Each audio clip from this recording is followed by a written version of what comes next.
আমাদের ছোট গায়ে ছোট ছোট ঘর, থাকি সেথা সবে মিলে কেহ নাহি পর। পাড়ার সকল ছেলে মরা ভাই ভাই, একসাথে খেলিয়ার পাঠশালে যাই। বলছিলাম বন্দে আলী মিয়ার আমাদের গ্রাম কবিতার প্রথম 4 লাইন। এই কবিতাটি যেন আমাদের দেশের প্রতিটি গ্রামের প্রতিচ্ছবি তুলে ধরে। আজকে আমরা এসেছি বাঁশহাটা গ্রামে। এই গ্রামটি বগুড়া জেলার সারিয়াকান্দি থানায় বাঙালি নদীর তীরে অবস্থিত। আজকে আমার সফর সঙ্গী ছোট চাচাতো ভাই ডন। আজকে আমরা দুজন এই ছায়া ঢাকা মায়ামাখা বাঁশহাটা গ্রামের অপার সৌন্দর্য আপনাদের মাঝে তুলে ধরব। তার আগে অনুরোধ করব, আপনি যদি আমার এই চ্যানেলটাতে নতুন হয়ে থাকেন তাহলে অবশ্যই চ্যানেলটি সাবস্ক্রাইব করে আমাদের সঙ্গেই থাকবেন। চাচা ভালো আছেন? কি কাম কাজ করে কি দম নিচ্ছেন? কি করলেন? ধান গেলেন? নিরেলেন? তপ্ত দুপুরে একটু প্রশান্তির আশায় অনেকেই ঠাঁই নেয় এই ছায়াতলের মাচায়। গাজুরানো বাতাসে অনেকেই ঘুমিয়ে পড়ে নিজের অজান্তে।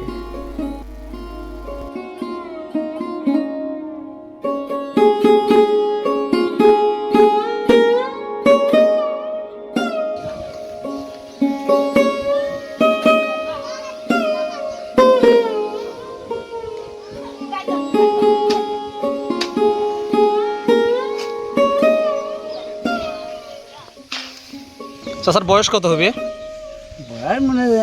90। যুদ্ধের সময় আপনি কত বড় ছিলেন? এই যে বাংলাদেশের মুক্তিযুদ্ধ।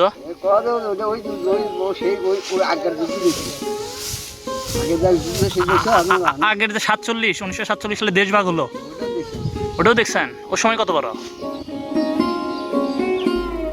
গ্রামে গেলেই দেখা মেলে নানা প্রজাতির পাখির। তাদের মধ্যে অন্যতম এই লম্বা পাআলা সাদা বক।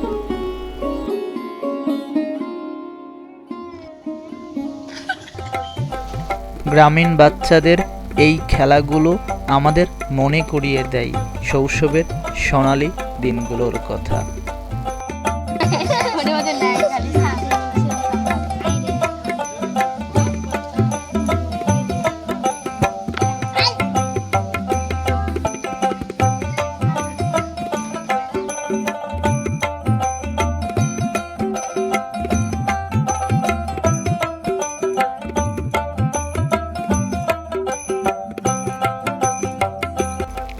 নদী পাড়ে আসলে বোঝা যায় নদীর সাথে নদী পাড়ের মানুষের সম্পর্কের নিবিড়তা। এগুলোকে গ্রামের ভাষায় সরকা বলে। বাঁশের চাটাইয়ের তৈরি এসব সরকাগুলোতে গাছের ডালপালা ও লতাপাতা ভর্তি করে ডুবিয়ে রাখা হয় নদীর পানিতে। কিছুদিন পর পানি থেকে উঠানো হলে দেখা মেলে হরেক রকমের দেশি মাছের।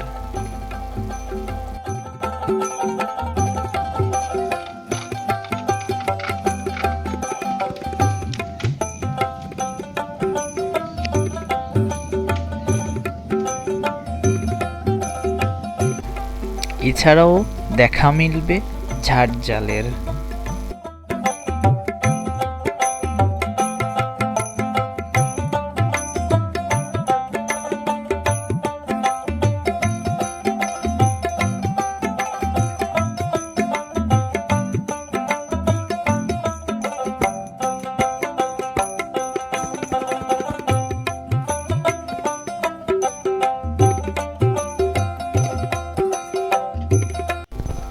নদীতে পানি আসলেই এ গ্রামের অনেকেই মাছ ধরার পেশায় নিজেকে যুক্ত করেন।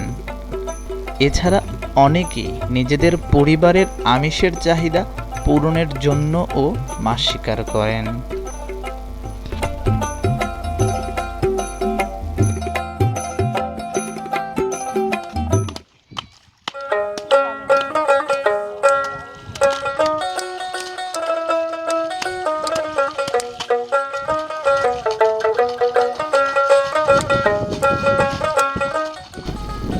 সোনালী আঁশের দেশ বাংলাদেশ। বাংলাদেশে ফরিদপুরে সবচেয়ে বেশি পাট উৎপন্ন হয়, তবে বগুড়াতেও নেহাতি কম নয়। পাটের আঁশ ছাড়ানো কিন্তু খুবই কষ্টের কাজ। ভুলে গেলে চলবে না, বাংলাদেশ কৃষি প্রধান দেশ, আর এই পাট বাংলাদেশের প্রধান অর্থকারী ফসল। নদী পাড়ে হাঁটতে হাঁটতে পেয়েছিলাম আমরা একটি হাঁসের ডিম।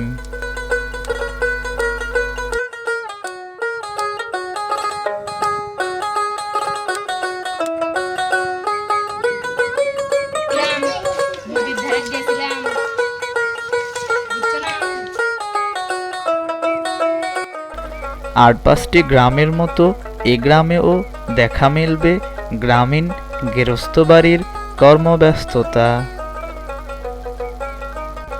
কাজের ফাঁকে সময় পেলেই গল্পে মেতে ওঠেন গেরস্থবাড়ির কিষাণীরা।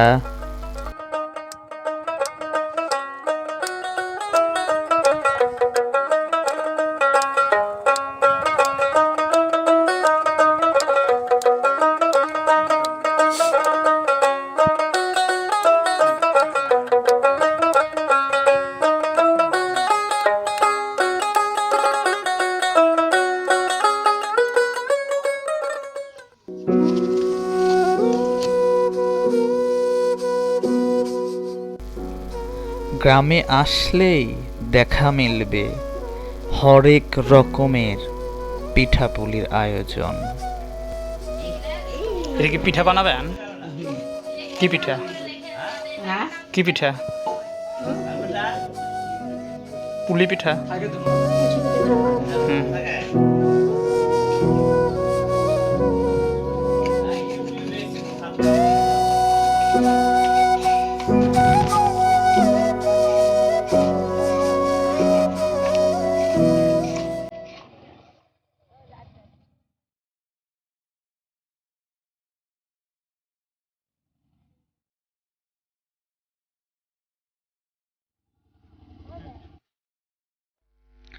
নদীকে অবলম্বন করে জীবনের রসদ জোগান অনেকেই, আবার কেউ বা নিজের ভিটেমাটি হারিয়ে অসহায় নদীর অত্যাচারে।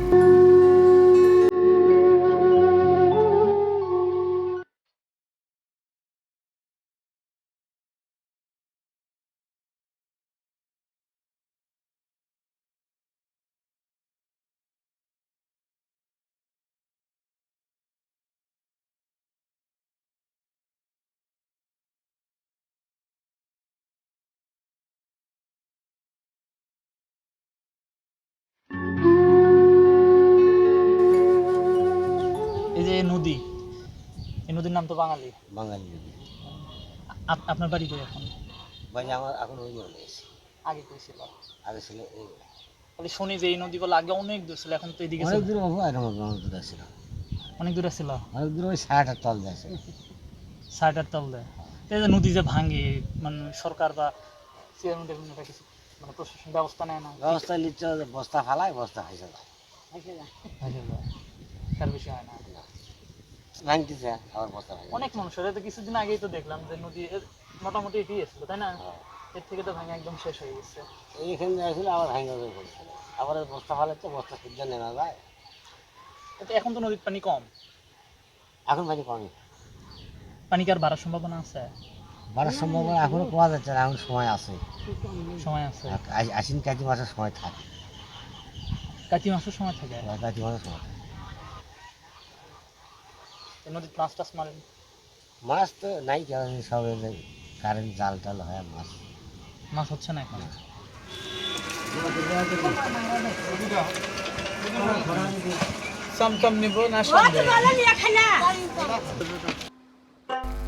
ফিরতি পথে দেখা হলো ছোটবেলার সন্দেশওয়ালার সাথে, কথা হলো ওনার সাথে, খাওয়া হলো সন্দেশ ও চমচম।